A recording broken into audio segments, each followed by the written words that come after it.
Seven, 6, 5, 4, 3, 2, 1. You'll never have the sacred stone. Oh, this you crazy mother.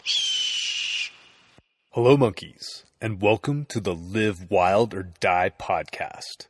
I'm your host, Monkey Dan. And this week I wanted to talk about how setting these big goals can really help your monkeying and your training leading up to that goal. But before we dive into that, I thought I'd give a quick just kind of state of the monkey update on how things are going with shipping Pocket Monkey, Kickstarters, and just the business in general. So we've shipped out 2 waves of Pocket Monkeys, which we're super psyched. It feels so good to break that seal and start shipping. So around 2,000 have gone out, and over the next few weeks, the remainder of Kickstarter backers, Indiegogo backers, and pre-orders should go out. So if you haven't received yours yet, it should be very, very soon. And we want to thank everyone for being so patient and really just so supportive of all of us monkeys as we've gone through the fulfillment process. It's not easy, but we've learned. This is our 3rd Kickstarter now, and each time we learn so much, and I think we're only going to get better, more efficient, and deliver even faster. So again, thank you to everyone. Also, the Monkey app is currently in beta for the update, which again is based on feedback we've received from the Monkey family. Thank you everyone that's been a beta tester, and really, I'm telling you guys, we've gotten these just epic essays of very helpful, very constructive, very applicable feedback that we've been able to put right into the app. And again, we've built it for you guys, and we've made the updates based on requests that you guys have made. So thank you everyone again. So diving into the topic of setting these goals and then using that goal as kind of an orientation point to lead up to it. And for me, it's always been these physical challenges is what I want to talk about specifically. So over the last several years, basically, since I can really remember, late in high school and beyond, but I've been into these physical challenges. So setting this goal that if I were to try and do it at that very moment that I came up with it, it's unknown of if I could do it, but with training, with time, and with the right preparation, I feel confident that I can achieve it. It's still not 100%, but you're setting yourself up for this high probability of success, which I like. And I also like having to go through that work up to it. But let me give a few examples. So a few years back, I had the goal of climbing El Capitan, which is a cliff in Yosemite. It's just under 3,000 feet tall. And it's been kind of in the mainstream media, news, etc. recently there's 2 movies that came out. There was Tommy Caldwell and the Dawn Wall. He was the first person to free climb a route on El Cap called the Dawn Wall. And then probably what most of you have probably seen is Alex Honnold doing the first free solo of El Cap. He climbed a route called Free Rider. And I remember exactly where I was when I heard that happened.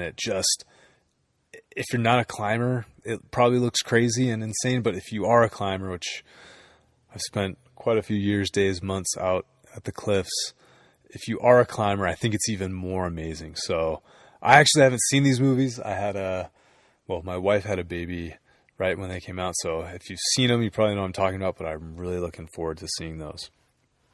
But back to the topic. So I set this goal of climbing El Cap, and El Cap is a very large wall. It's a big wall climb.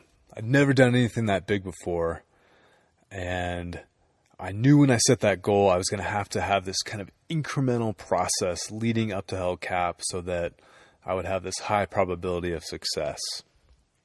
And so the first year I tried it, it was 2015. That year, it didn't go very well, to be honest. I think we were undertrained, at least from a technical and system standpoint. My partner and I, we were slow, we were inefficient. I didn't feel strong, and we bailed. Basically, we gave up halfway up the route, which, gosh, rappelling off El Cap is almost scarier than climbing it. But anyways, so we got down the bottom, went home. At least I definitely went home with my tail between my legs. But I'd learned so much from that experience. I was able to apply that over the next year, go back in 2016 and make a successful climb of the nose route on El Cap. It's probably my most proud athletic achievement or outdoor adventure achievement so far in my life. But so there was this big failure to start. I'd set this big goal to climb El Cap. It started and kind of undertrained for it, didn't prepare appropriately, failed.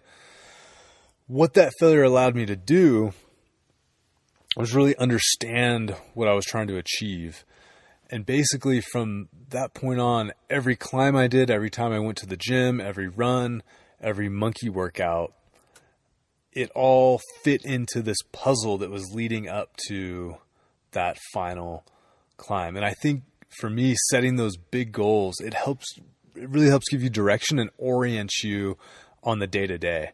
So instead of, if I don't have anything on the calendar, if I don't have anything kind of hanging over me, I'm a little more laissez-faire with my training. I'm probably not going quite as hard. I'm not quite as focused. I definitely still train and still train a lot, but the purpose behind it is a little less focused, and I think the training is less effective overall. However, I will say I think it's super important to have these periods of maybe it's a month or 2 months or 3 months, maybe spread out throughout the year, not all in a row, but maybe you do a month kind of around the holidays where you're not really worried about this big goal or big thing hanging over. You're moving, you're training, and you're just enjoying the time. And then maybe again in the summer, and then maybe sometime in the late fall. But again, I think these lower intensity, more laissez-faire training periods are useful and very important. But to achieve these bigger goals, you need to be focused and you need to have that point on the map to aim for. And so basically what that does is I can reverse engineer a training program leading up to that goal date. So it's called periodization. It's a pretty standard protocol for strength and conditioning. So you go through several waves where you build up. Maybe it's you build up for 3 weeks, you deload the 4th week, and then the 5th week, so that would be again of that building phase, you would build weeks 5, 6, 7, deload week 8. You can do that all kinds of different ways. You could load for 6 weeks, rest for 2, however you want to do it. But what I did basically for that whole year leading up to the successful El Cap climb, I went through these waves where I would train it was typically 3 or 4 week blocks where I would train very hard, and each week would get a little bit harder. Then I would go into a deload week, and then I would start just a little bit higher from where I left off. So it was this kind of like stair-stepping, or more of a wave undulating of training that was gradually going up. Think of like the stock market going up over time. And then leading up to the climb, rested for a couple weeks, just rested my mind, let my nervous system recover, let my body recover. And when we actually did the climb, so we actually failed on our first attempt. So we got up to a place called El Cap Tower. It's just under halfway. We got up there and we were too slow again. So we rappelled off, but we knew we could do it. So we basically rested the next 24 hours, just laid around in our tents. And then we started at 4:30 in the afternoon, climbed through the night, climbed the whole next day, and we finished it. It was about 1 a.m. where we crawled up the top. So it was like a 31-hour push. So a little longer than we had planned for, but we did it. We were successful. And again, it was really, I think, the result of having this slap in the face failure to start, and then this period of time building up to this initial goal. And another thing about that is, especially in the outdoor realm, whether it's trail running, mountain biking, climbing, skiing, snowboarding, whatever you're doing, I think it's so much more fun for these kind of more adventure sports because it forces you to get out and have more adventures that are quote unquote training days for that final goal. So I climbed a ton leading up to that El Cap climb, and it was things that were fun regardless, but they also fit into that puzzle of the larger goal and the larger picture. So if you want to get out more and you just, for whatever reason, you wake up Saturday morning and you're lacking motivation, I think another skill and technique you can use is setting something, I keep saying hanging over, but I think that really is the feeling. You have this external force pushing on you to get out the door and go for that run, go for the ride, go do the monkey workout, whatever it is you need to do so that you're going to be ready to get the goal done. And I'll kind of start to wrap it up with, for me, these goals, specifically these outdoor goals, they're not so much about setting a PR or PR being personal record. They're not about being the fastest. For me, most of these are just about completing it and not getting injured, staying healthy, and having fun. So I think that's a cool mindset to have, just whatever it is you're doing, whether you want to do a marathon or you want to be able to do 10 pull-ups in a row, whatever it is. I think keeping it exciting and adventurous is going to help you, one, achieve it, and two, not burn yourself out. So would love to hear the Monkey family's thoughts on this topic. What goals are you guys setting? How have you used that to achieve different training goals, adventure goals? How have you changed your training? What is your training like?